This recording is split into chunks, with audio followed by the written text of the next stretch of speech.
So tell me, would you drive your Mercedes-Benz GLC 300 4Matic all the way to Santa Fe?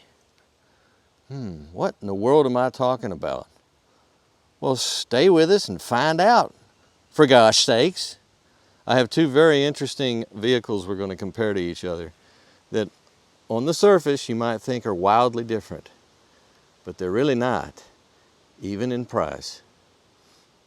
Let's proceed, shall we?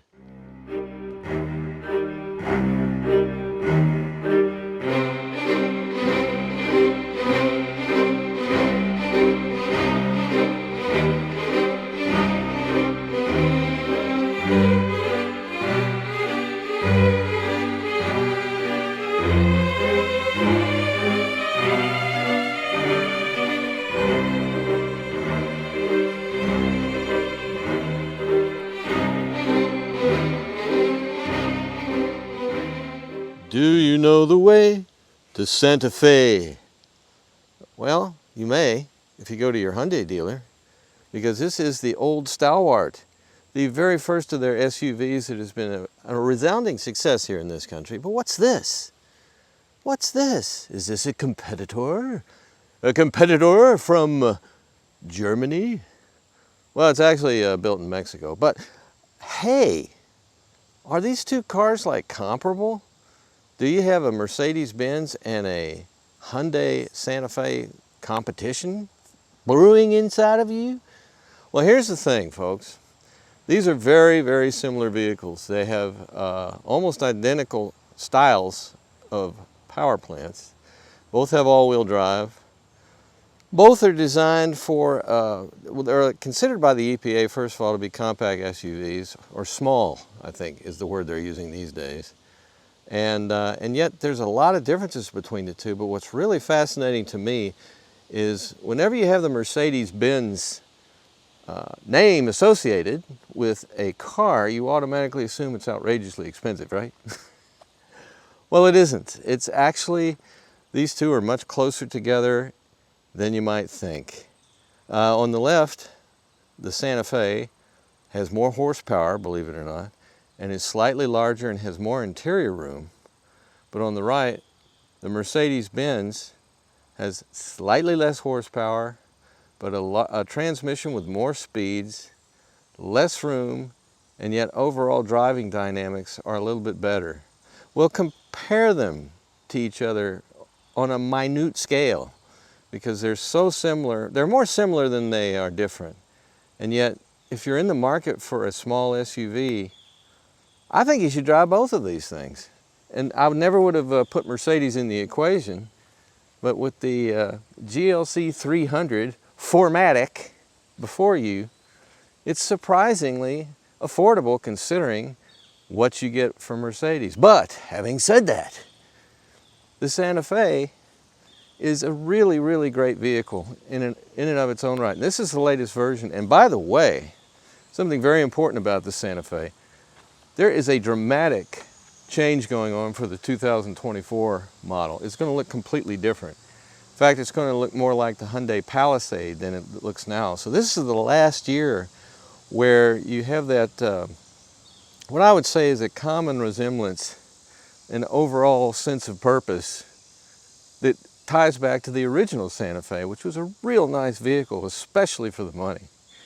And it was back in the day, and it was more of a mid-size, I think, but I tell you what, they've gone up, they've gone down, sizes have changed slightly, but when you get right down to it, the Santa Fe is still loyal to the original design. That's all going to change. And then at the same time, over here, our GLC 300 has been pretty much the same for the last 3 years.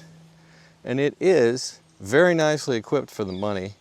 And more than anything else, there is no question when you drive it, when you're inside it, that it's a Mercedes-Benz, because it has that rock-solid feel to it that the company is so famous for, and a silky smooth drivetrain and all those great things.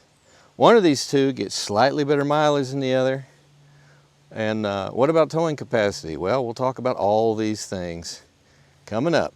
And we'll start, as we always do, with the engine and drivetrain and wheels and liftgate and inside, outside, drive it, do all these things.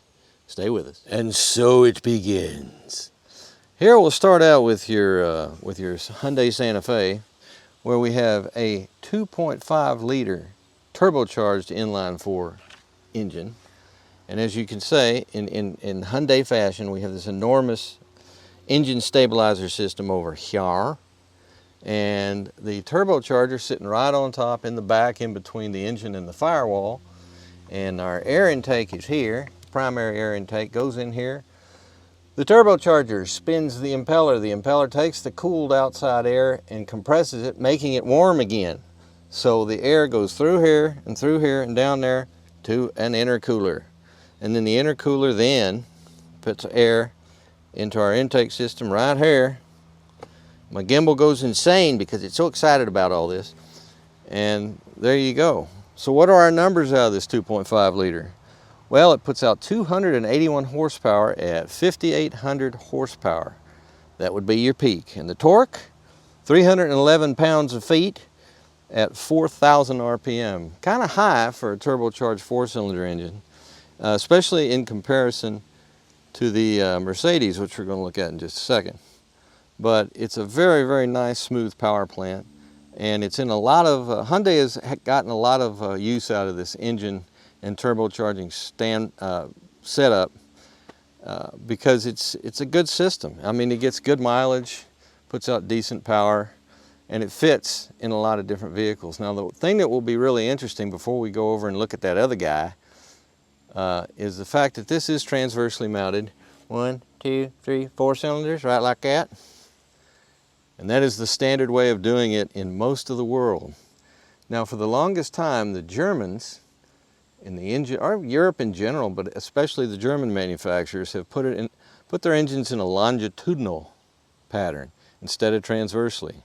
So what happens when we go over the Mercedes? We'll see in just a minute. But what else is there to see? Well, everything's fairly accessible. There's your battery right there with a mild koozie, not a huge koozie, and you know I love my battery koozies. And everything is pretty much easy to get to.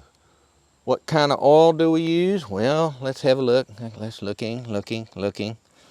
Hell, I don't know, it doesn't say. It doesn't say on the Mercedes either right off the bat. Maybe I'll do some research, because I'm always curious about that, because you have to be able to get oil for your vehicle in case you need it. And if you can drive along and you have a problem, you're down a quart, you're on a long trip, you pull in at a truck stop and you want to get some oil, it's kind of hard to find some of these oils. But I'm willing to bet this Hyundai uses something that is very conventional, something familiar to us all, like I'm going to guess. Yeah, let's play a game. I'll guess 0 W20 oil, but we'll see. I will in fact put on the bottom of the screen what this actually uses. So there is our Hyundai. Now, here we go. Achtung, baby. What do we have here? Did I lie? We have a 2-liter, slightly smarter. That I don't know. I have not got paper and pencils out and had a little quiz between these two engines. But it is slightly smaller at 2 liters. It is an inline 4, and it is turbocharged just like the other guy. But hey, what did I talk about? It's mounted longitudinally. Very different. I mean, that completely distributes the weight in a different way in the Mercedes than it does. And the engine is one of the heaviest components in the car, as you all know, I'm sure. So how does everything work? Well, this is fascinating. Up here we have the maw, the intake that goes into the air cleaner, that goes around the back here and all the way around to this side. Now, 1, 2, 3, 4, there's our cylinder layout. And where's our turbocharger? Can you see it right down there? It's right in here. And there's the big round circular heat shield. That's where the actual turbo is. It spins out and then it goes from there. And if you look down there, you can see various coolant devices, actually just hoses, to go to an intercooler to cool down that compressed air from the turbocharger. And then it goes around and around, comes out this side, and here is where your intake side is over here. Your manifold's underneath here. So what do we have? We have an engine that's very, very similar in execution to the Hyundai, but it is mounted completely differently, fore and aft, longitudinally. And that's one of the biggest differences between these two vehicles, is how they put the engine in it. Oh, I forgot to mention something on our Hyundai. It has an 8-speed automatic dual clutch transmission. That's that car right over there. Dual clutch. This Mercedes, first of all, I should give you the power numbers, which is, hang on there. I got to get my notes there. Oh, I dropped them. Oh my God, here. Enjoy this logo while I find my notes. My God, they're misbehaving. There we go. All right. Our 2-liter inline 4-cylinder turbo puts out 255 horsepower, about 20 or 30 less than the Hyundai. And it's between 5,800 and 6,100 RPM is the peak for your horsepower. Torque department, 273 pounds of feet, much lower than the Hyundai, but it's a spread of torque from 1,400 RPM to 4,000 RPM. Very, very different power numbers, even though the engines are very, very similar. But then again, are they really? So we have two real different power plants. And wait, what's the transmission? It's the 4Matic all-wheel drive 9G-tronic, 9-speed automatic. So you got 8 speeds over there, dual clutch, 9-speed conventional automatic. It's getting interesting. We're celebrating diversity and difference. How different are they in driving, in execution, and maintenance, and everything else? And price. Well, stay with us. We're moving in that direction faster than you might think. Oh, we're all spattered with mud, which is, to let you know a little secret, that's where the SUV is happiest, with mud and stuff on it. It likes to be an all-season vehicle, and it is. So here is our massive wheel, 20 inches on our Hyundai Santa Fe. Tire size is 255/45 R20, and these are Continental Cross Contact LX Sports. So that's a German tire company last time I checked. May not be anymore. Who knows? Things change so quickly. But that's a pretty substantially sized tire and wheel on this vehicle. Now then, as we go aft, you can see there's a real interesting thing between these two cars. The Hyundai is definitely boxier, more of a wagon, if you will, whereas the Mercedes GLC 300, take no notice of that car backing in, is much more of a fastback, although it still has a wagon backside on it, but it's much more swoopy than the Santa Fe, which is in its way a hardcore hauler. I say that because I know for a fact that it has quite a bit more room in the cargo area. Let's have a look at that, by the way. Power, of course. This is one of your higher trim lines after all. But here we have a very roomy cargo area in our Santa Fe. It is very well finished, and you have your 60/40 fold down seats. And with the seats upright, you have 36.4 cubic feet, but if you fold those seats forward, those seat backs, it swells to 72 cubic feet. And the liftover is fairly high, but it's not anything that'll punish you. And again, liftover is actually, a high liftover can be your friend if you're carrying something upright and then putting it down, as opposed to lifting it off the ground and putting it in the back. So 6 1/2 a dozen the other. Well, Continental tires, and here's a Continental flat repair kit with all kinds of Continental stuff. That implies to me there is no spare. It is a flat repair kit. Not wild about that, but what's here? Look at all this underfloor storage. That's quite a bit, actually. You could put a spare somewhere in there. Different models, probably you do get a temporary spare tire. On this one, you do not. On this one, you get a tire repair kit, which, you know, what are you going to do? But it's very nicely finished, and as I said, we got quite a bit of room. So let's put that down. While we're back here, Mercedes. See all that water? That's from the rain.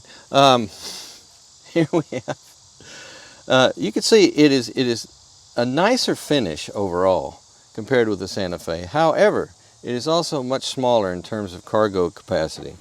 In fact, the cargo capacity with the seats as you see them in the deployed position is 19.4 cubic feet, and if you fold them down you get 56.4 cubic feet.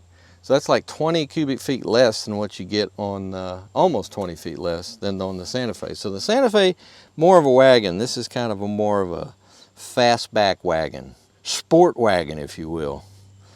We have quite a bit of room in it though, and it's also nice that you have these little guys here. Wah! In your, is it 60/40? Let's try this one.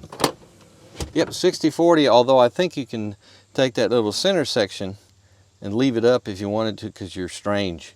But very, very easy to deploy those, which is nice. And like I say, the overall quality of the finish here is really, really good. It just seems like it's made of more expensive materials compared with the Santa Fe. And looky here, well, that's just trying to win me over. We have a genuine temporary spare tire. And look there, that's where the battery is. I didn't make any comment when I was under the hood about the battery because it's back here. A lot of different reasons they do that. One of which is just space under the hood, but the other is they will make the argument that because batteries weigh so much, and they weigh quite a bit, they're better off in a different part of the car as far as weight distribution is concerned. So that's what they do with that. Hang on, where is it? I can't see it. There we go. Now I bet you're wondering, does this have 20-inch tires, wheels too? This Mercedes-Benz? Well, look at here. More Continental rubber. We like our Continental tires on both of these vehicles. That's pretty cool. But here we have 19-inch wheels instead of 20-inch wheels. And these are Continental Pro Contact. Let's see here. Let's look together. Pro Contact GX V3. Okay, I like that. Look at that horse. There's a horse on there. Isn't that cool? But our tire size is God, I can't see. My glasses are fogging up in all this humidity. 235, 55 R19s. So a smaller tire, a wheel and tire that are a little smaller than what is on the Santa Fe, which is an interesting choice. What will that do for our gas mileage? Will we get better mileage? Will it ride better? Will it take bumps better?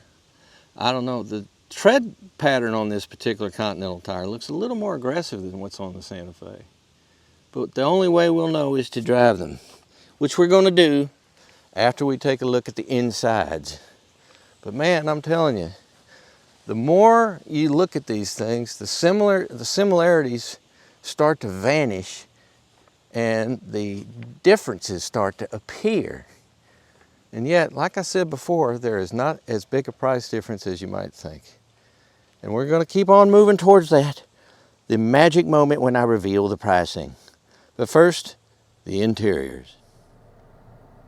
Here we are, on the shores of Santa Fe. Oh, oh yeah, there are no, well, I should say the last time I was there was no shoreline in Santa Fe. But here we have, and I know before I was saying, do you know the way to Santa Fe? It's San Jose. Thank you, those of you who are psychologically trying to put me on the straight and narrow. I appreciate that. But as we enjoy our sounds of nature, this is our instrument cluster for our 2023 Santa Fe Calligraphy. And one of the better things about the lovely interior on this top-of-the-line version of the Santa Fe is it has some of our favorite things. That is actually, I think pretty much, you will find most of these across the line, which is great. But we have a way of changing a lot on this car to suit the individual driver. The things you would like to have exactly as you want them. For example, this particular, right now we are set on Our driving mode is set on comfort.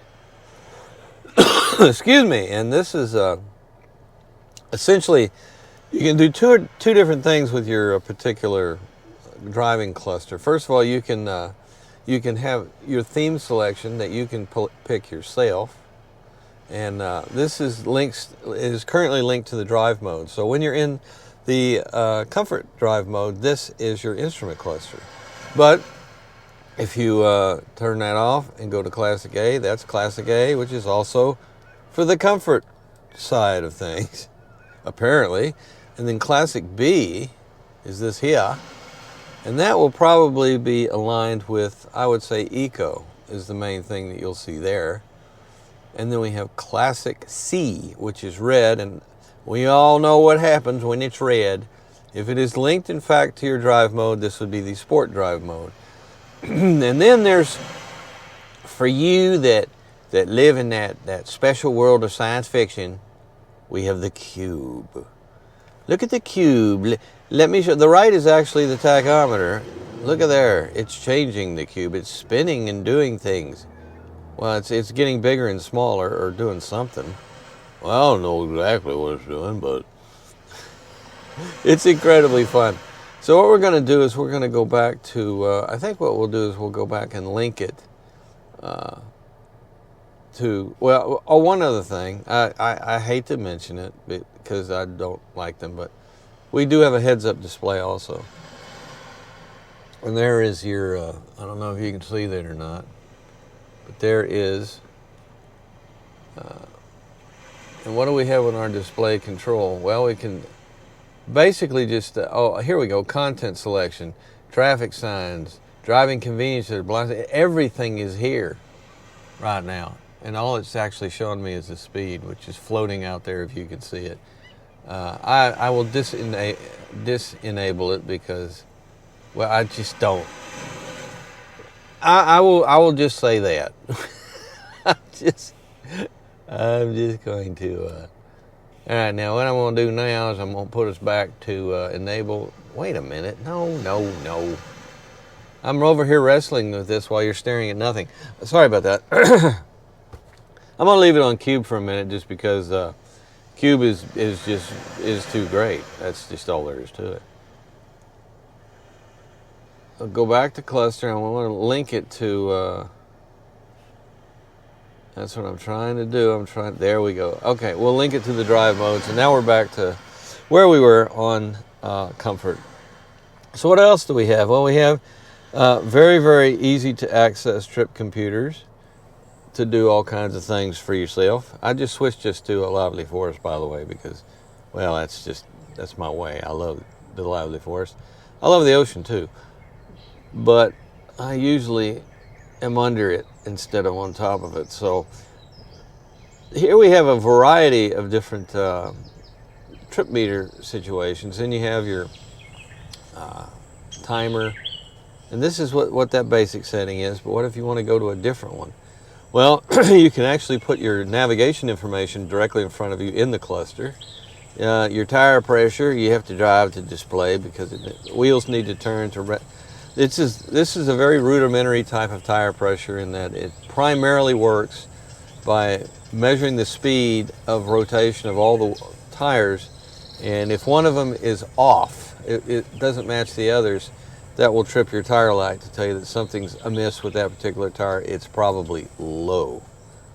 So, and then we have, this is our great, wow, look at that, attention levels high. Yeah, okay, if you say so. And then we've been there. Can we do anything else with navigation? No, you really can't. So that's basically our trip computer that is inside this, and it's everything you want, and no stuff that you don't, which I think is excellent. Now, where do I want to be now? Information. There's where I want to be. And this will tell you, by the way, how your H-track Hyundai all-wheel drive system is distributing power, which can be fun to have. Necessary, not really, but fun. That's all we have in that one. So how am I going to get back to where I need to be? How about this in here? How about this in here? There we go. Okay. So that is our cluster. It's very easy to read. I'm not real fond of this particular display because white faces with black instruments don't work as well for me as the other way around. I prefer it to be that way. But hell, we'll go to sport. We'll go to smart here, and nothing's really happened. We also have our snow setting, which is white. I mean, there's a good one. I mean, that makes sense. Sport is red. Comfort is that, and smart is identical to comfort. So is it smart to be comfortable? Apparently so. I mean, who knew? All right, now over here, now this is a real interesting contrast to our Mercedes 300 over there. This is a completely different type of touchscreen display, and that it is much smaller than the Mercedes, primarily because the Mercedes is huge. And this one is in landscape, landscape mode instead of portrait mode. And I find this to be a really, really good size for the interior of this car. It just seems to fit very well to me. And if we go to the map here, it's a very clear, easy to read map, and it has your standard navigational interface that you can do all kinds of things as far as finding whatever your destination may be and getting there. And it's just the quality of the actual image is excellent. And again, I just think it's a good size for the interior. Some of these things, when you have a visual system that just completely dominates everything here, I don't know, I find it to be distracting to a certain extent and just bigger than it needs to be. And that's why I really like Hyundai's approach, because they still have things. Well, look at here. Here's your primary, these are your access of your various things that you can do with your screen. But it also has the radio in it, and it also has these wonderful radio knobs. If you like to tune your if you do your volume or your tuning or anything with a knob, because that's comfortable and you can never have to take your eyes off the road, that's still the best way to go. And if you dip down a little bit lower, we have our climate control situation, and that also very straightforward, very easy to master, very intuitive. Again, these are all Hyundai strong suits in my opinion, and I'm glad they haven't changed too much of them. Now here's where we get controversial down here, and it's controversial is kind of an oversight, but I mean an over emphasis on what is just different. But I'm not big on the push button types of transmission interfaces. I remember I had a great uncle. Well, he's a great uncle, basically. He was just extended family, who was a sheriff in Yorktown, Texas. And in the 60s, and I was a little kid, and he had a Chrysler product, and over here on the left side right here were these buttons. That's how you, and it had a clutch. And you literally push buttons to change the gears. I'm not making that up. And every time I see one of these modern versions where you just push buttons to put it into your automatic transmission, it always reminds me of that for some strange reason. It's fine. I mean, we seem to be going to push buttons and dials more and more, as opposed to just having a shift lever, or on rarest occasions, like in the Mercedes, a wand up here, which is also reminiscent of past designs that are actually quite good. So once we get into this area here, how in the world do you get to manual transmission? Well, you have paddle shifters, and when it's in drive, you can just start paddle shifting if you want, or if you hold down the drive button, if I remember right on this thing, it will swap over to manual, so you have your manual shifting. And this being a dual clutch transmission, it is very abrupt. Well, abrupt is a bit strong. That sounds like that has negative connotations. It's crisp. Yeah, that's much better. And the transmission works fine in this car. It's just night and day different from the way Mercedes does it in the GLC 300 over there, 4Matic, because they have just gone with the conventional automatic transmission route, but they've done it with such smoothness that you can barely tell it's shifting half the time. So over to our right, this is one of the easiest and best, in my opinion, mode selectors around because it's just a nice big dial. You're not going to get it confused with anything else. If you want to switch your particular, you can go down to snow if you're in that situation, which will accentuate various power delivery to your all four wheels on your H-track. And then you have this beautiful button right here, which is a central differential lock. And I just locked the central, that's how hard it is, boom. So if you get in a stuck situation, if you're in the muck, that kind of thing, boom, just hit the button and off you go. Extremely easy to access and very, very helpful. Again, more logical instrument situation awareness from Hyundai. Then what do we have down here? We have cooled seats. We have heated seats on both your front, your driver and your passenger. And incidentally, these seats are quite comfortable, being both ventilated and heated, and they are Napa leather, which is a very high quality leather. What is the word? Excuse me? Leather. Leather, thank you. So, in here we have our USB, which is a USB-A. Then we have our QI. Now, where's our QI? Where do we put it? Well, here, let me show you this. This is brilliant. I like this because I've had trouble with having a phone with a case on it can be problematic. But look at here, you put it in here, and it actually locks and grips in. Boom, you hear that? It's charging. It's that simple, that elegant. It's out of the way, too, which is kind of nice. But that is one of the better QI chargers I have encountered. Again, kudos to Hyundai. We have A and B. These are your A and B cup holders. Then we have your console here with the little tray you can take in and out. And it's fairly deep. There, your COVID kit. That's right, COVID. It's not gone. It just went away for a little while. Stay aware. Get vaccinated. Don't be an idiot. All right, so what else do we have? We have up here. Now, I had trouble with this, as y'all may remember, but here in our beautiful panorama roof here, I just want to close the shade, so I do that. And that will, it takes about a week because it's such a nice big panorama. Boom. Now, how do I just open the shade without opening the moonroof itself like that? What I was doing that was dumb, well, there it goes. I don't know why it always does that. I think you have to stop it. Ooh, that's interesting.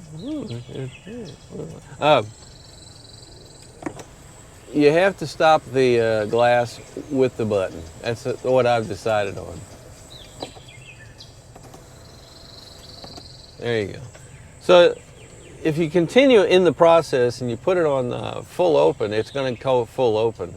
It's going to open the shade and then open the moonroof. But just stop it once the shade is retracted if you want to keep your moonroof closed, and you're fine. So, what else do we have? Well, let's see. Over to our left here, we have some other excellent stuff. This, of course, will open your rear hatch if you hold it. This will turn off your traction control. And this is a lane departure warning system. Now, is this the same as self-steering? Or lane tracing and that kind of thing? No, it's not. This is just to tell you, if you do that, there's no indicator that it's on other than it's on. But that's, as far as I know, that's what that does. And if you want to actually have lane tracing and everything, it's over here in your cruise control complex, which is very easy to understand, very easy to access. It's a good system. It really is. I give Hyundai just top marks for how they lay out their interiors and their cockpits because it really is logical. You get comfortable right away, and it's just a smart way of doing things. And they're gradually, I feel like they are gradually being pulled over more and more to the dark side, but I could be wrong about that. Also, something else you should note is in the Calligraphy model that we're in right now, the fit and finish is excellent. And the choice of materials is great because you got a variety of interesting materials in here. This faux carbon fiber appearance here. It's just, I'm trying to impart upon you that it's a very, very classy car on the inside. It doesn't say Hyundai, it says I'm better. I'm not quite a Genesis because if I was a Genesis, there'd be more baffling controls. But it's almost up to that quality level in terms of the use of materials. Now, shall we sojourn to the rear seat, see how our back seat room is? Because this is a important distinction between this and the Mercedes. So here we go to the back seat. First of all, the door looks substantially big. Beep. And it opens almost 90 degrees here. Very, very close. And you climb in here, and the first thing you notice is you got a lot of room back here. And I didn't completely open this up. I'm gonna completely open this up. No, I tell you what, it just does whatever the hell it wants to, doesn't it? There. Nope, stop it. I'm having so much trouble here. They hate me in Hyundai. I don't know how to operate their... If you hit the very back of this switch right there, that's how you can just manage the shade. That's it. I'm sticking to that. But it is massive, this this panorama. But look at the room here, folks. This is like really, really roomy back here. You have tons and tons of leg room.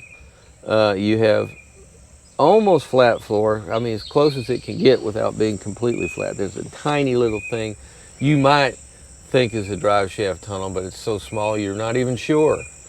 And what else do we have? Look at here. Look at here. We got our shades right here. We got very nice LED map lights up here. And we have, as usual, on the driver's side, there is no pocket for your laptop, for your tablet or for your magazine, but the person sitting behind the passenger gets one. Now then, let's have a look at this. Oh boy. Excellent. The armrest is at a very, very comfortable height. And it's beautiful. It's beautiful. So again, we have our beautiful Napa leather, which is so wonderfully entertaining in its own way. What else we have here? We have, again, they seem to be leaning towards the old USB-A's. I haven't seen a lot of USB-C's. I guarantee you there is somewhere on this car we have a USB-C. But you know what else we have here, which is extremely convenient, and that is, look at there. It's an AC outlet that can take up to 150 watts. That's pretty low down on your wattage capability, but it's still for a lot of things like charging. If you want to charge something that you just absolutely need to plug into the house, well, you can plug it in there as you ride back here. But again, the headroom, the leg room, the room all together is just impressive on this car. It may be, is it a class leader in terms of small SUVs? I think it might be. If it's not, it's damn close, because you really do have that much room. So all in all, I think the Santa Fe does a marvelous job, especially in the calligraphy trim, of making a really, really good, comfortable interior. Roomy, functional, logical, easy to master, and easy to enjoy. And man, the sounds of nature are so appropriate in this lovely, lovely ride. Ah, so how's your German? Oh, extremely handsome, I must say. On our GLC 300, we have one of the nicest displays. As I've always said before, I think both BMW and Mercedes had the best mechanical analog instrument displays out there. They were just beautiful. They're very, very elegant, classy looking, but they're also very easy to read, very straightforward. Mercedes has done a lot with this particular display because it is beautiful. It mimics the mechanicals of old, but at the same time, it does have a real contemporary look to it. But wait, oh, hold everything. Shall we look at what is available? This is crazy right here. Look here, understated. Let's have a look at understated. See how understated that is? It just kind of, well, there's a clock, and this, the speedometer, it only goes up as high as it thinks it needs to at the moment. And as your speed increases, it'll go on around. I mean, that's a real interesting choice. What do we have here? Oh, this is something else. Okay, but that is understated. One must give great credit where credit is due for stating things accurately, because it is understated. Next, sport. Are you ready? Hang on. Ah! Now look there. Look at there. We have our, where's our tachometer? Woo, look at that. Isn't that interessant? So they're obviously focusing on pure performance in terms of the most graphic thing on here is your tachometer. And you got this wee little speedometer right up there. And on the right you have your engine. Look at the boost on that freaking engine, huh? Where is it? PSI. Well, it's not doing anything. Why aren't you doing anything? And there's a horsepower rating. Huh. I guess that has to do with, I guess you have to be moving. That's what I'm thinking. You do have your oil pressure down here. And I guess that's the boost up top, but it doesn't seem to be doing any boosting or sucking or anything. Interesting. Over on the far left, look here. G-force. So you can tell your G's as you're spinning around that corner and lighting it up and doing some drifting, all that kind of thing. And then on the lower right, right in here, look at here, power and charge. We are a very mild hybrid, by the way. And it does from time to time, I think it slightly helps things out from the dead stop. And it also helps to run things when the engine auto off is off. Right now the engine auto off is disabled for some reason, probably due to temperature of the engine. It's not warmed up yet. I could tell you exactly what the oil temperature is, but it's, I don't see any. I wonder if we can change any of this. Can we change any of this? No? Okay. Well, anyway, so that's holy crap, your sports section, which is pretty interesting. Next, classic. That was my favorite, and that's what we just viewed, which is this. Ooh, nice. The best. Then, what's this? Navigation? Oops, sorry. I go back. I apologize. I was going back to what made me happy. There's our navigation. You can have navigation and a minimalist display of your miles per hour once again, and some other pertinent information like power versus charging. But all in all, it is focusing very, very deeply on the actual navigation, which is why, hence the name. Now, hit assistance. What in the world is this? Well, this tells you what the heck's going on, I guess. I'll have to play with this on the highway, won't I? Because this is an essential, probably part of your adaptive cruise control. And when you have self-steering on, which is easily accessed, which I'll show you that in just a minute. But that's an interesting display that doesn't make a whole lot of sense to me right off the bat, but we'll find out later. And finally, oops, one of the most graphically interesting, off-road. Look at all this. You got your left, right, you got your up, down, you got your tilt meters, you got all this stuff. You have a compass. You have elevation right there. We're at 581 feet. Who knew? Set your altimeters accordingly. You can also use that with barometric pressure, but I wouldn't bother with this thing.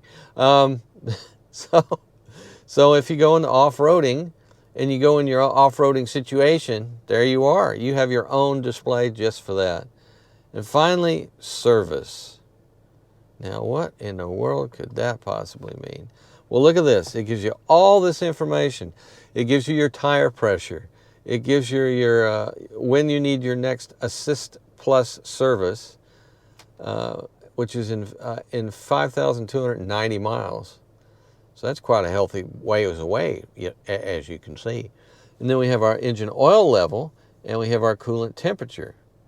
So all this information is at your fingertips, literally, because you change it using your thumb right here, and that'll give you your selections. And you use this to scroll back and forth. We're going back, you know where. And hit OK, and there you go. So one of the most interesting and graphically compelling instrument clusters, and also one of the easiest to adjust, which is nice. Now, as we migrate over, here is our massive, massive portrait touchscreen display, which I find to be absolutely fascinating. And by the way, before I forget, if you hit this down here, we have a number of symbols here. We have dynamic, and that is actually going to set your, right now we're on eco. This is the, I don't know what the heck that is. Drive system are being adapted. For this reason, only use the drive program for driving off-road and not on public roads. So that's, you activate the drive program if you want to, when you're off-road. Okay, I understand, thank you. Then we have eco mode. Vehicle ready to drive. Shut down occurs when locked and automatic. Oh, yeah, well, thank you. It's constantly giving you information, this thing. Where was I? Oh, yes. Comfort. Comfort is a very comfortable zone to be in. It's now telling me do not leave people or animals in the vehicle. Okay, thank you. We have car wash mode. I was just noticing this right up here. We have manual shifting. You can go. This particular button right here is extremely important because it gives you access to all these other things that in a certain situations, I think, like for example, this active steering control assist should be somewhere else, like right on the steering, but whatever. But if we'll go back to where I was trying to do, here's our sport, which is yellow instead of red, which is beyond belief. And then we can go to individual, and we can adjust. Oh, wait a minute, God. Gee, you'd think I'd be driving a Mercedes right now because of all this. There's our cameras. I didn't mean to do that. I was trying to go here. Yes, okay, turn you off. Yes, yes, thank you. Excuse me. There, thank you, thank you. Now, how do I adjust that? If I touch it, it just goes back to that. Well, somewhere in this menu, somewhere, is a place that we can all go together. And there we don't go. How about here? Let's go here. No. Well, exactly how you adjust the individual setting is a mystery to me at the moment. But I'm sure it's probably, if I pulled out the owner's manual right now, I could tell you exactly what it is. But anyway, very important button because that's one of the things that will give you this. And that's your active steering assist. If you're on the highway in adaptive cruise control mode, you can turn that on and off that way. Manual shifting, same thing. It's not readily apparent where it is, but if you hit manual shifting, it's on. It's on. And then you have your paddles up here. So there we go. And then here, what's this button here? I have no idea. Don't touch that is basically what that button is. Get the hell away from that. Don't touch that. Now, how do we get back? Here's a simple question for all of us, children. How do I get back to navigation on my navigation screen? Well, if I do that, nothing happens. How about home? There we go. And right like that,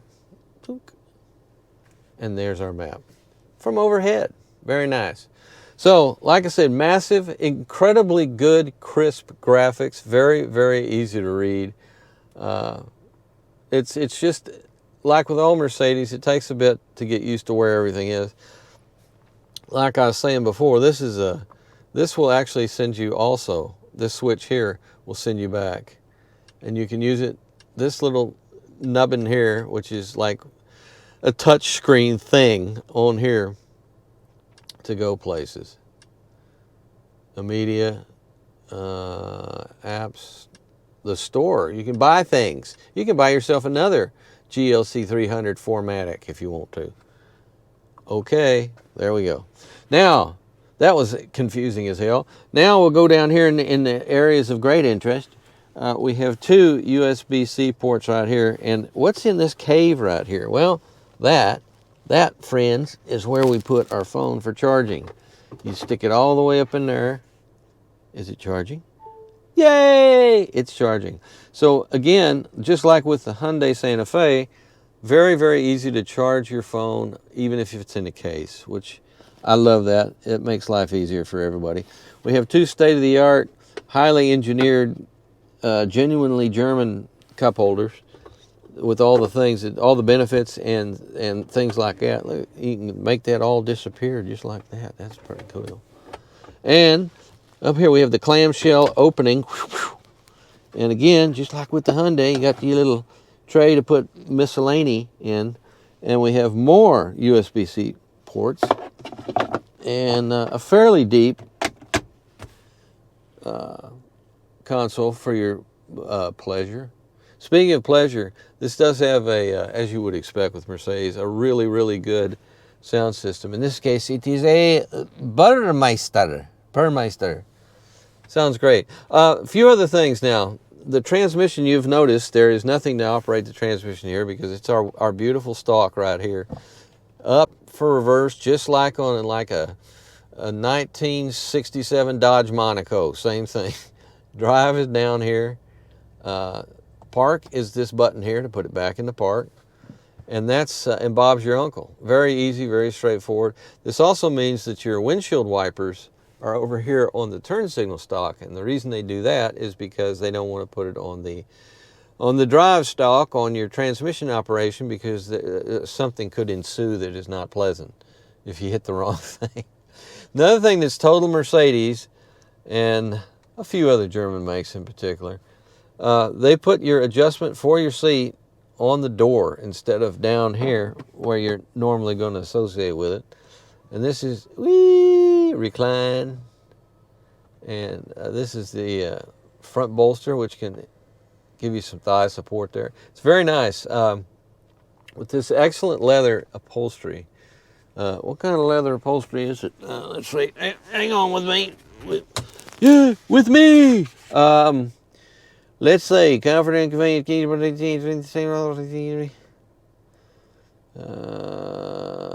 Are we Napa leather?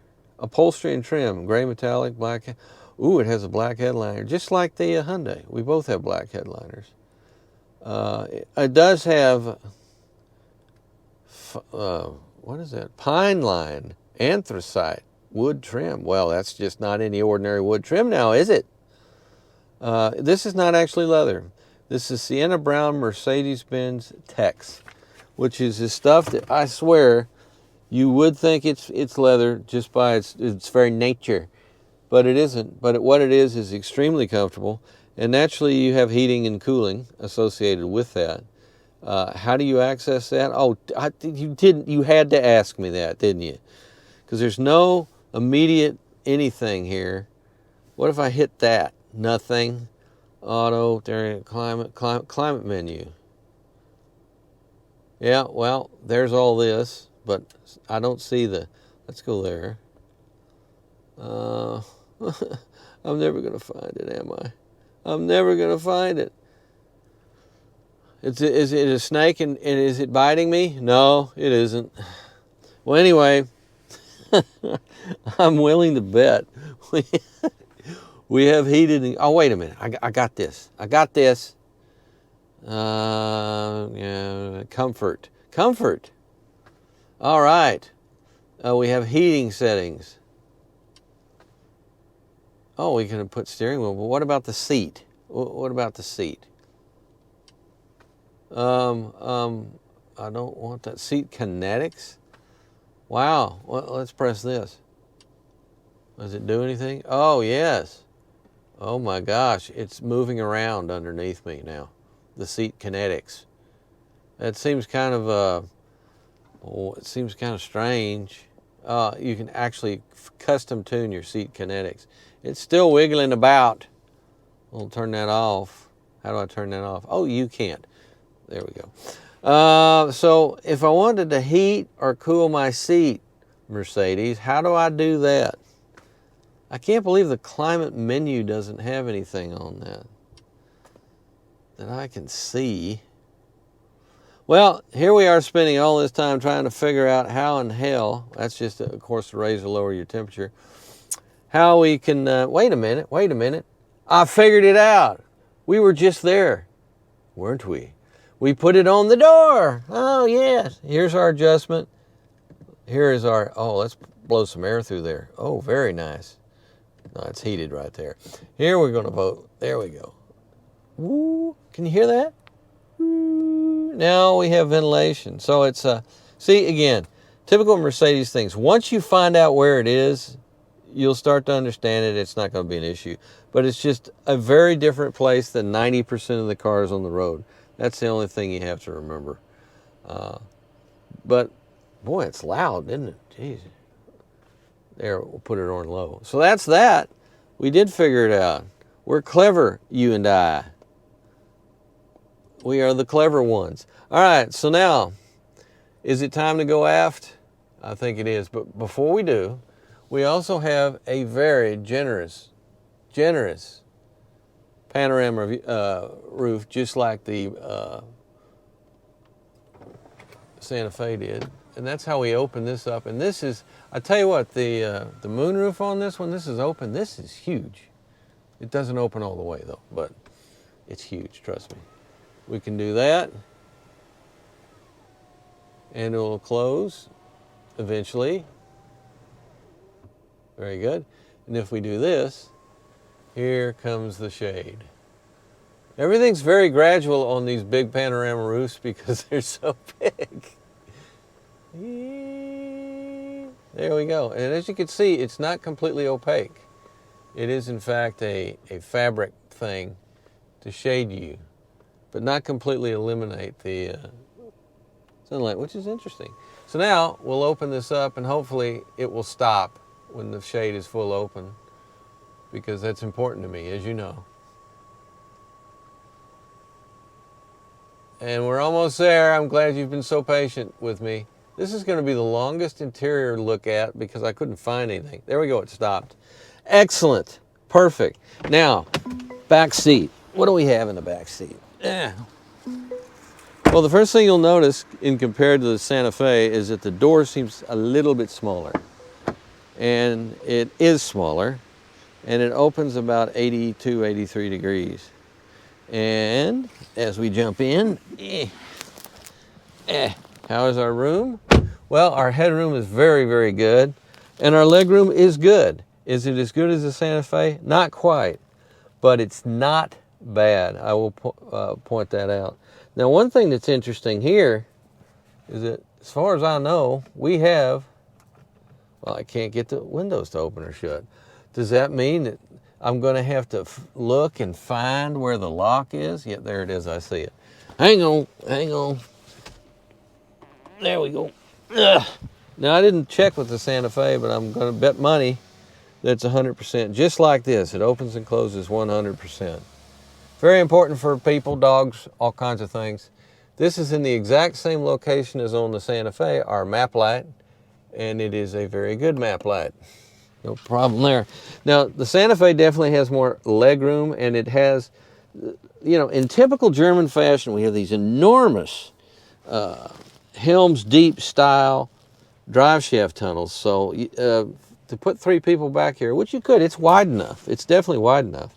But someone will have to splay or perch their legs up here. I don't right offhand see, yep, it's really interesting. The Santa Fe has USB-A's, and the Mercedes seems resplendent with USB-C ports. I'm sure somewhere on this car there, well, actually, I bet there may not be a USB-A port, but there's probably a USB-C port somewhere on that Santa Fe. I'll find it. I'll find it. But our Mercedes-Benz Tech seats are comfortable. They're at a nice rake. They're very firm. And as usually is the situation with these small and compact SUVs, the seat's pretty flat back here. But again, one of the reasons they do that, I believe, is for people to be able to slide in and out of the back seat easier. And that's why most back seats are flat. That's my theory. I'm sticking to it. I'm just going to. I'm sorry, but I'm going to. Oh, I can tell by this. Wah! That's not what I was expecting. Aren't you a, no. What are you? What are you? Aren't you a cup holder? No. Well. I don't know what that's for. Am I doing something wrong? Can this be accessed? Maybe you stick something in here. I bet that's it. Somewhere in the car you have a holder that I have no clue what that is about. You could put a pin in there, I guess. Why would you put a pin in there? I'm trying to figure out. Up, down, side. Nope. That's as far as it goes, folks. And I have to say the armrest is a couple of millimeters higher than I would normally like, but it's okay. It's good, but man, that's just weird. So you don't have a cup holder here unless, I swear there must be somewhere in the car that there's a cup holder that you slide in there, I guess. Does this make sense to you? Doesn't make sense to me. But then again, Mercedes is always doing things that I initially do not understand because I'm ignorant. But all in all, it's a comfortable place to sit. It's fairly upright, which is not unusual. And can I fold that back a little bit? Look at what it just did. This moves automatically. If you want to lower the seat back for more cargo room, it goes forward so that you can actually do that. So that the top will actually fit flat. Ugh. There we go. Boy, that's a whole lot of engineering there for whatever reason. But there you go. This cup holder question is going to just vex me forever now. But the belt line, incidentally, is a little higher than on the Santa Fe, I would say. But you don't feel claustrophobic back here, especially with the panoramic roof. You do definitely have good comfort and room. It feels like the rear seat it feels lower because these massive, massive headrests that, I don't know what that does. Oh, you can go front and back. Huh.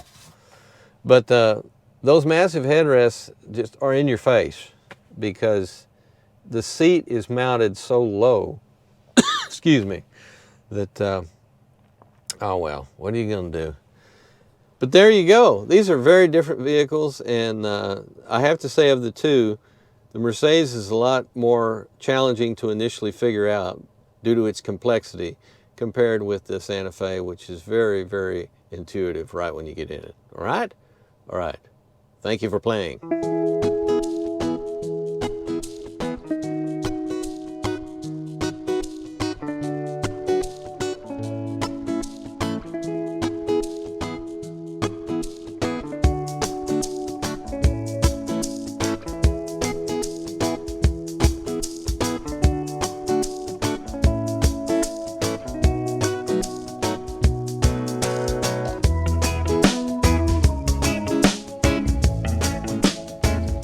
You know, I gotta show you something here. I gotta show you something that's just, it's so nostalgic for me. All right, now we're in park. We're on comfort mode. And look at this. I am actuating just like I did when I learned to drive the first, well, actually I learned to drive with a stick shift, but most automatics back then were column right up here, just like this. Now we still have a few. Some of your GM pickups still have that I've encountered. But it's there's something refreshingly nostalgic about Mercedes and their belief of using the stalk. Because the stalk is cool. The stalk rules. Although, here's the weird part about that, and you are in the weird part. Just like with those GMs I was just talking about, they put the turn signal over on the left-hand side here instead of the right-hand side. So it's different. You have to adapt accordingly with these vehicles. Is it a big deal? Nah. Especially since everybody's moved the headlights down here, because for the longest time that left stalk was where your headlights were.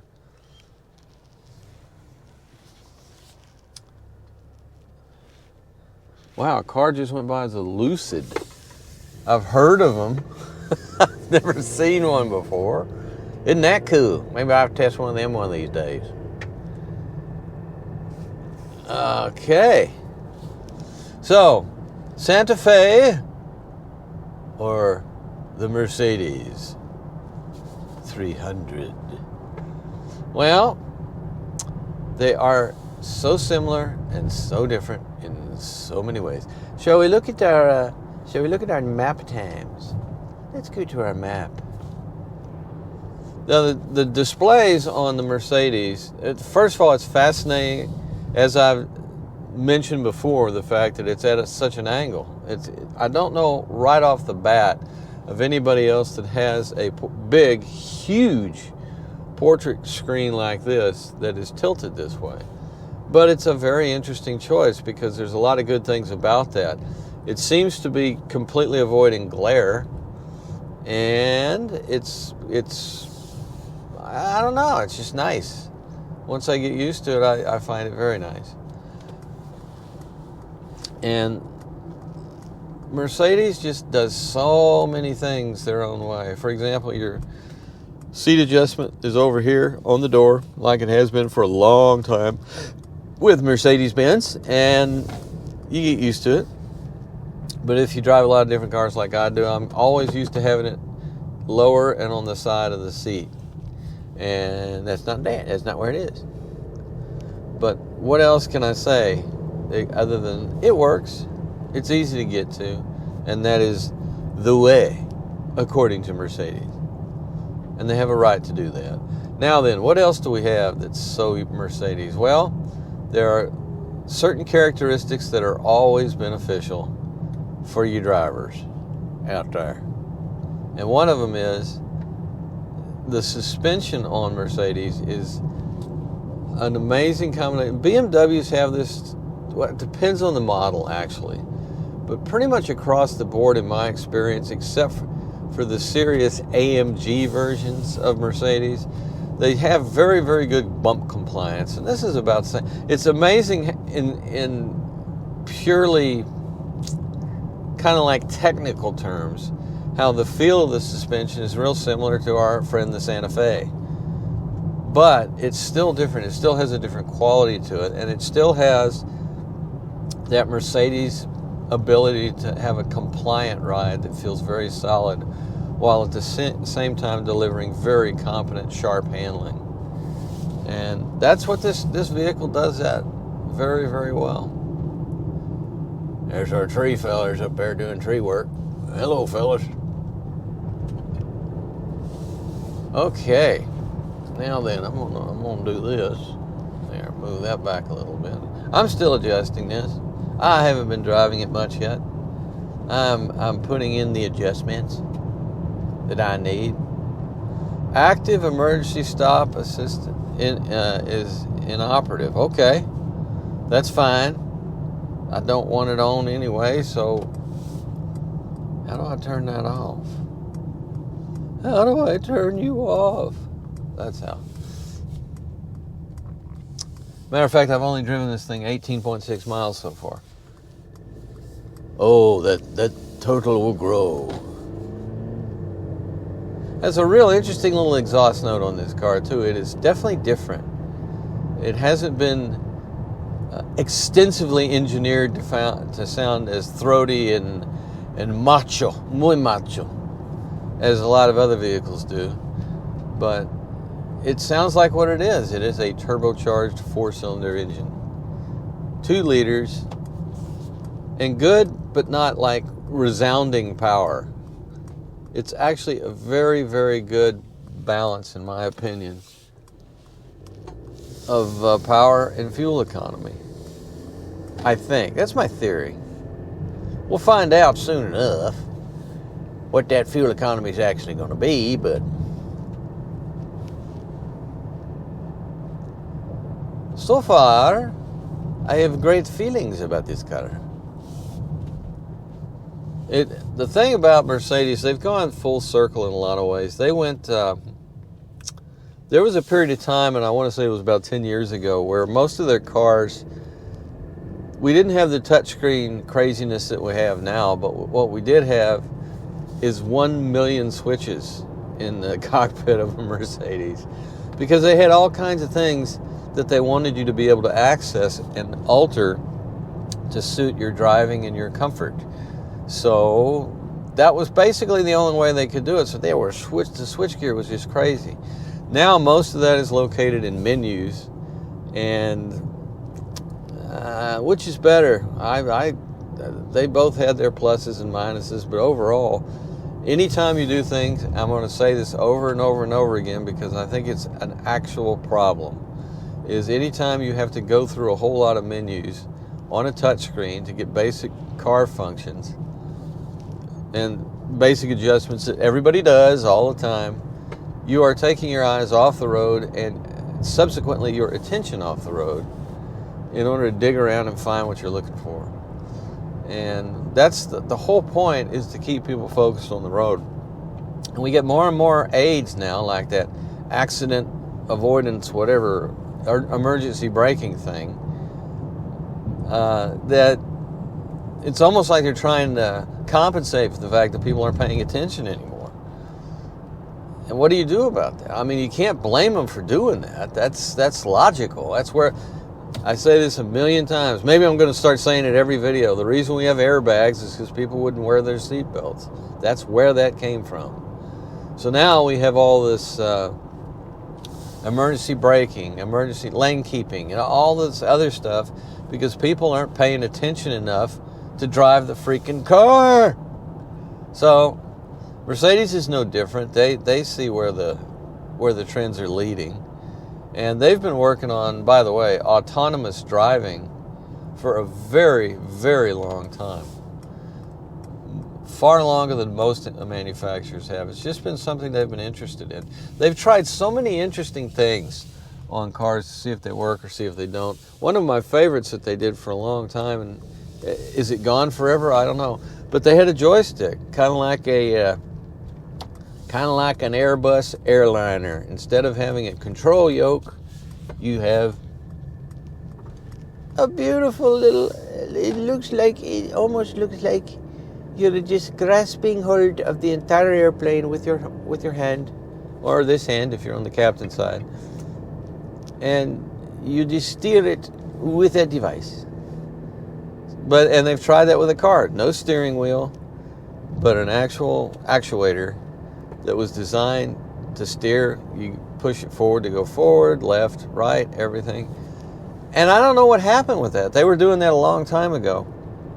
And I don't know what stage of development they've gotten it to. Have they abandoned it? I don't know. We'll have to see, but it's interesting. But they are always looking at this much more advanced stuff. And when it comes to autonomous driving, they've been looking into that for a very, very long time. And so we'll do some semi-autonomous driving later on here. Right now, though, we're doing what is commonly known as manual control. I'm on.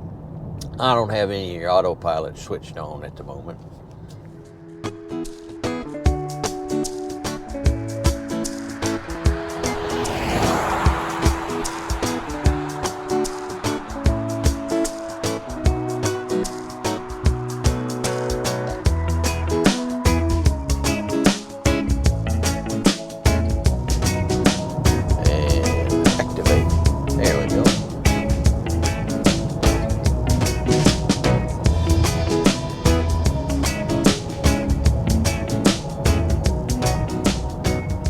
And if you want to go into the mode that steers, right there.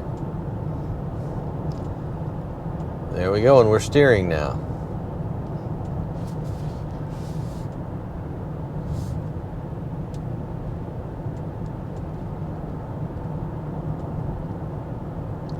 Yeah, it's doing its semi-hunting behavior that so many of them do. Speed this up a little bit here. 60? No, I don't want to go 60. 60, not 60. So there we go. Seems to steer the car well. Now this is the kind of highway that you wouldn't want this on, because of, see these driveways? There's driveways on the other side there. Could at any time a car could appear and not necessarily be looking where it's going, you see. You see? So you might want to act accordingly. Well, we're really speeding up now. Yes, I put my hands back on it. So let's turn that off. Alright. And we will maintain our cruising.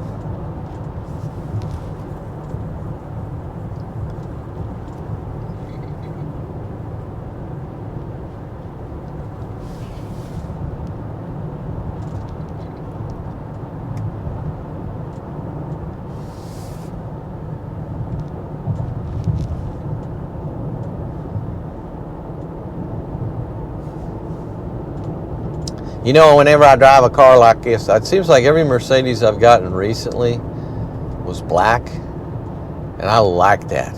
Because I want everybody to think that I'm a man in black driving along here. We are the men in black.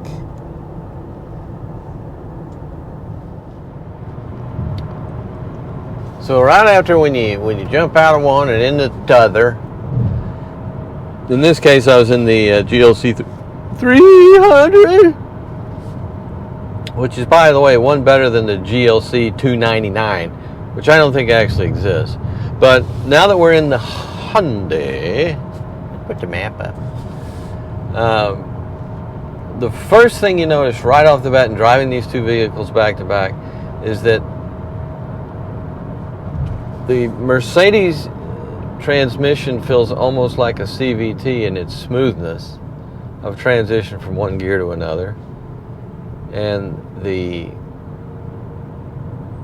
Hyundai I'm in right now is more like snick, snick, snick, snick.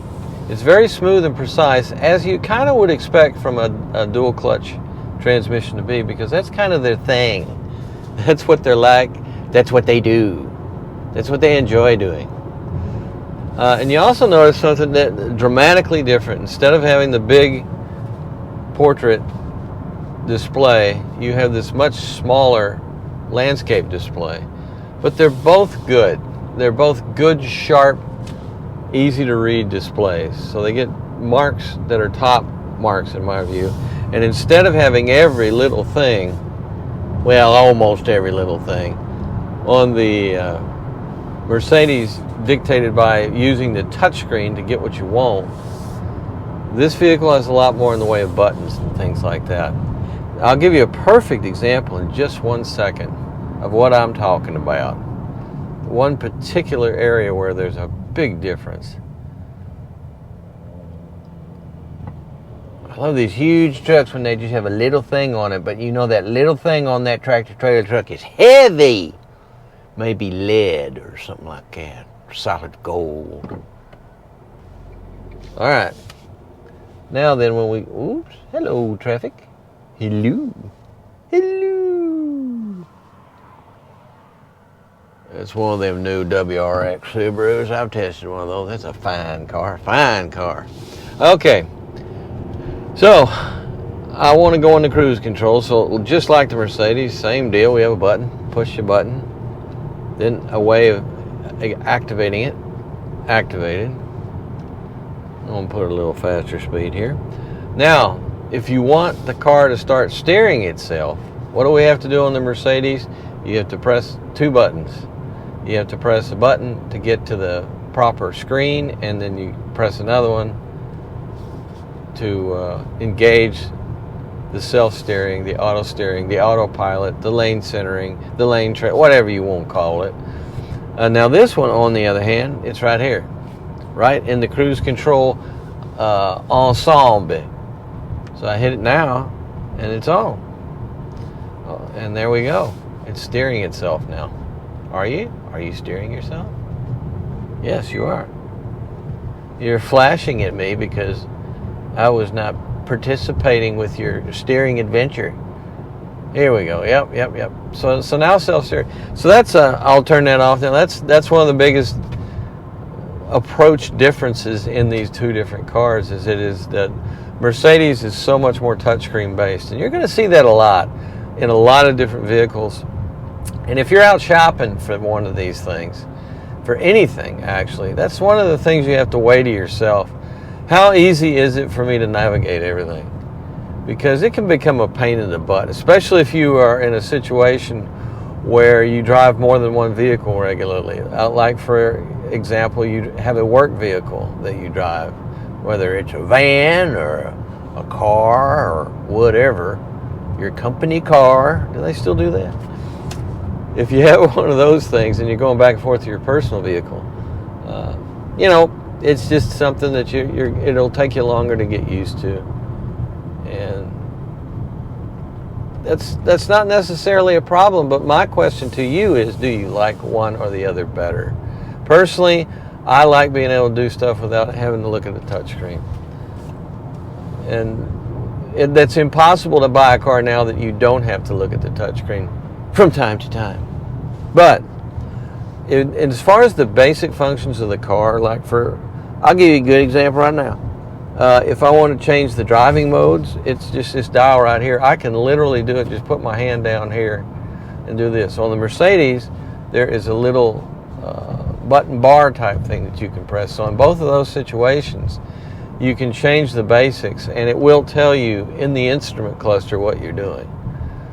But otherwise, there are all kinds of little things, persnickety things. Now, you can make the argument, and it's a good one, that most of the stuff that is heavily touchscreen based is the kind of thing that you don't have to adjust very often. I'll give you another example of that sort of thing. If you have a car that more than anything else you set to your liking in a bunch of areas, like for example your radio favorites, and you set that, and once it's set, and then it's not a big deal. It's not something that's going to cause you problems as you navigate around in the menus, because you're not going to have to do that very often.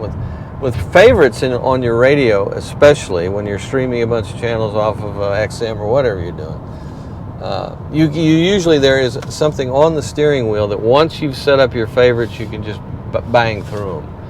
And so once that's done, that's done. But on some vehicles, it's like, it takes a long time for that process. And if you just want to add a station very quickly, it can take a while and be a bit persnickety.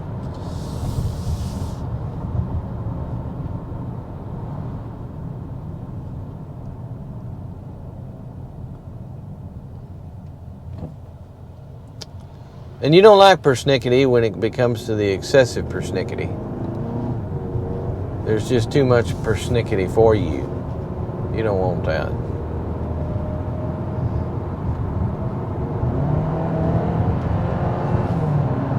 The engine characteristics are very different on this car too. It tends to be, I think I mentioned this when I was in the Mercedes, it tends to be more of an old school type of turbocharging system, in that you can really feel it kick on. And it does, the torque peak is at a little bit higher. Matter of fact, the torque peak is real close to what a normal non-turbocharged gas engine is these days. And what so many manufacturers have done with turbocharging is, one of the reasons it's there is to enhance low speed response. And it does that. How in the world do they get the turbocharger to do that when you have so little exhaust coming through it initially? Well, there's a number of different ways, strategies they've developed from an engineering standpoint to make that work. And one of them is that the turbocharger itself is made lighter and spins easier and faster. And it's just more affected at an earlier RPM by the turbocharger. And the turbocharger can go to a very strong boost very, very quickly. But what's the downside of that? Well, the only downside of that is when you get to higher RPMs, it's not able to contribute as much in the higher RPMs as it is in the low, because that's the way the thing is. And there's a whole bunch of different variations on this that will allow you to do all kinds of great stuff depending on what your turbocharger is. But you have to have an engine that suits your driving style, as far as I'm concerned. That's the best thing. And I feel like more and more manufacturers feel that people's driving style is such that they would really appreciate more low end and mid range than they were top end, because they don't go around racing the engine all the time. So that's what they're doing. And this one, this turbocharging works fine. It works well. But pardon me, one thing I would say about it is it does have a really interesting effect on things in terms of how your gas mileage is either much improved or not as improved compared with vehicles that put out the same amount of power in the old days. And primarily I'm talking about V6s. When you have a V6 engine, there's so many beautiful things about them, but they don't tend to be the most fuel efficient things on the planet. And so therefore, what people are looking for is a way to get better gas mileage out of an engine that still has the same output of a V6. Sometimes better. That's where they've gotten to. They've actually been able to make it better. Now the Hyundai handles very, very nicely. It just feels a bit boxier. And it's because it is. I mean, it literally feels like it looks. And that's what changes things for you.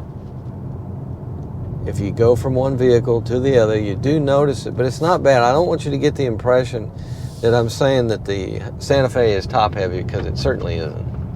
It handles very, very nicely. Especially in Calligraphy, which is the trim level we ride in. And it's also very, the two interiors are both very classy.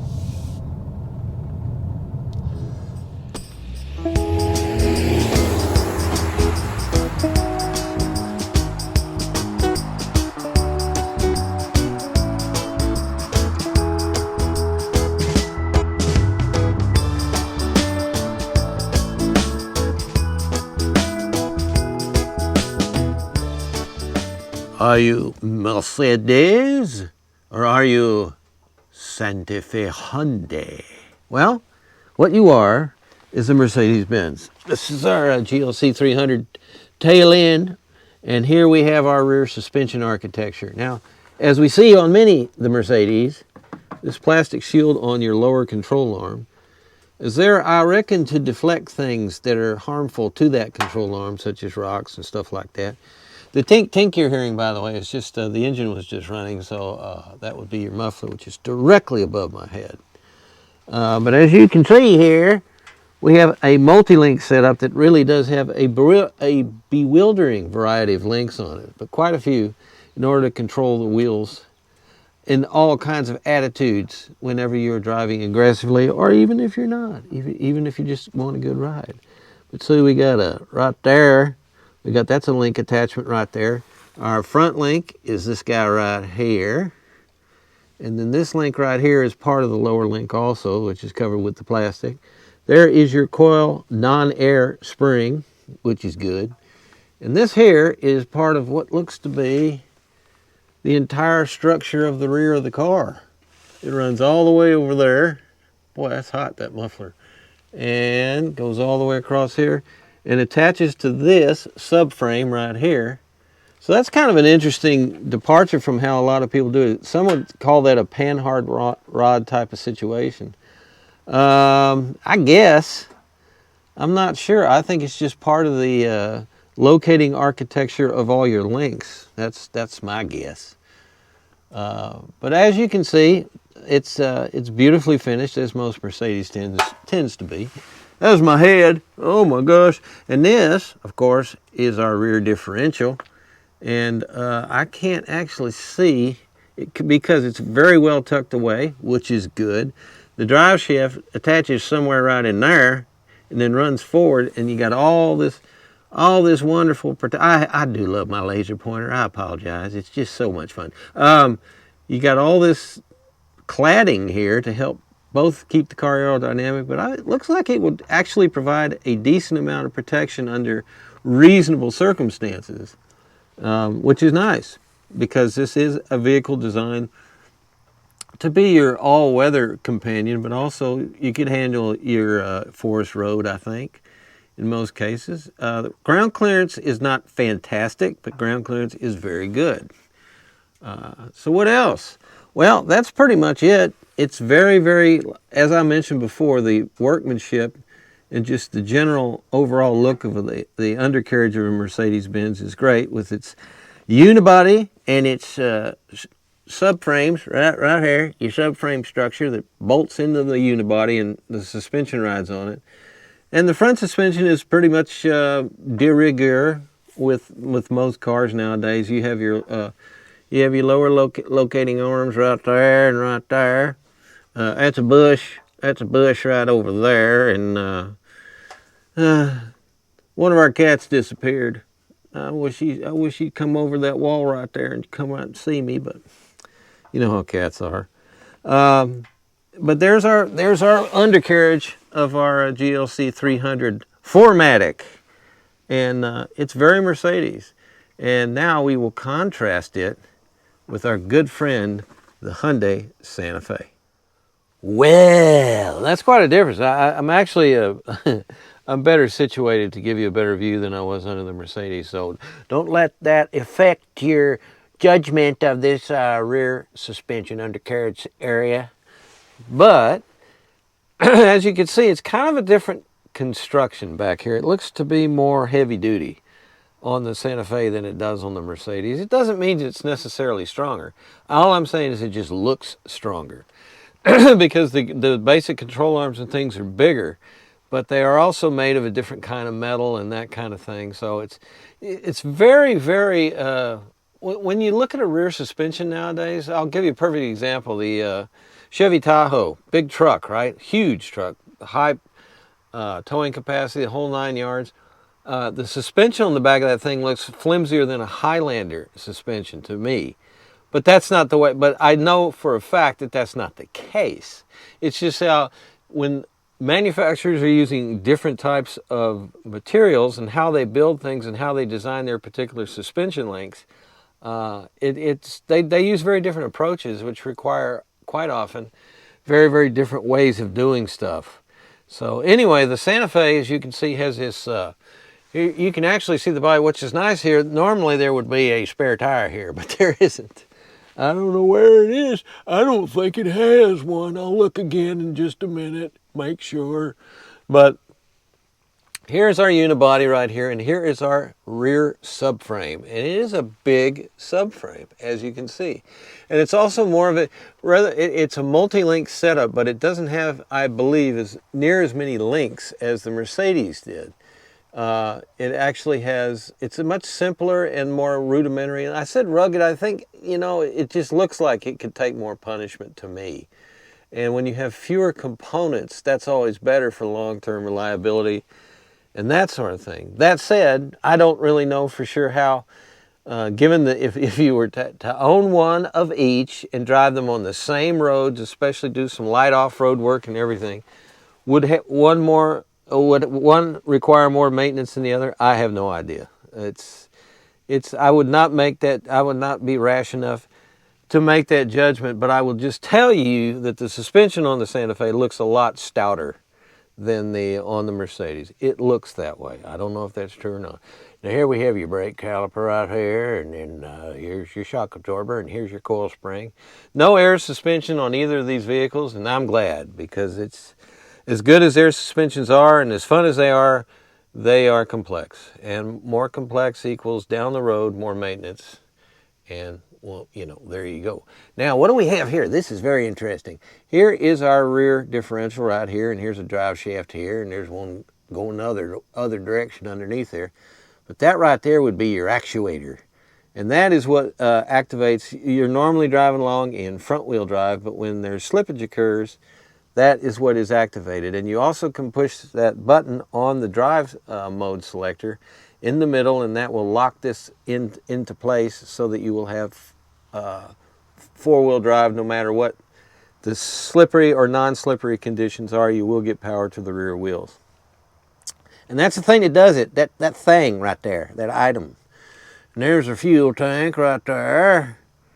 And there is some lower cladding on here that looks actually pretty substantial. This is that white soft, this light, I don't even know what this material is called. I'm sure it has a name. I'm seeing it on more and more cars primarily to make the airflow on the underside of the chassis smoother for better gas mileage. And there's a big old one right there, see? That's what it does. And it does offer a little bit of protection, but it's not gonna absorb rock hits and that kind of thing. And unlike the Mercedes, we don't have that little plastic shield on the bottom of the lower A-arm here. We just have the lower A-arm. And there is something here. No, it's just stout. I mean, if you hit a big enough rock hard enough, yeah, you could damage it, that's for sure. But the same thing with the Mercedes. It would go right through that plastic, so. But anyway, interesting, huh? And instead of this huge, on the Mercedes, we had this huge muffler device that was right here. The big thing. And on the Hyundai, we have a much smaller one, smaller rear ultimate muffler. But there's There's one here, and there's one here, and there's one there. That's some sort of device that's, I believe, involved with noise suppression. I don't think there's any catalytic stuff going on there, because the catalytic converter, I'm sure, is much, much, much closer to the engine. That's where they all are. So anyway, very interesting. A little more ground clearance and a little more of a heavy-duty aspect to our Hyundai Santa Fe Calligraphy. And now for the moment of profound truth. So what is the price difference between these two? Well, interestingly, the 2023 GLC 300 4Matic SUV from Mercedes-Benz, after all our options, comes to $57,850. Now, that is pretty pricey, but is the Hyundai really that much cheaper?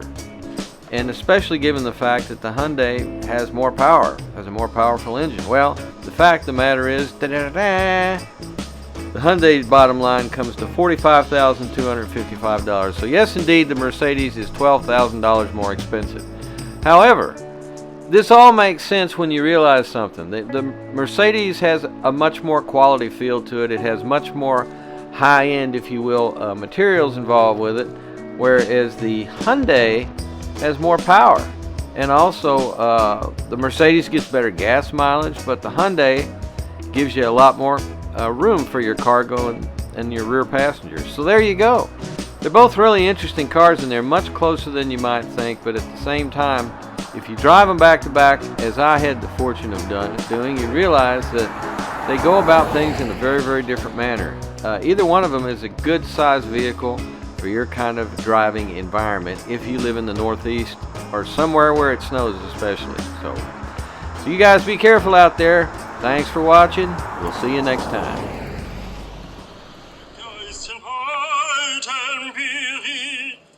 Gesandt geworden, ist viel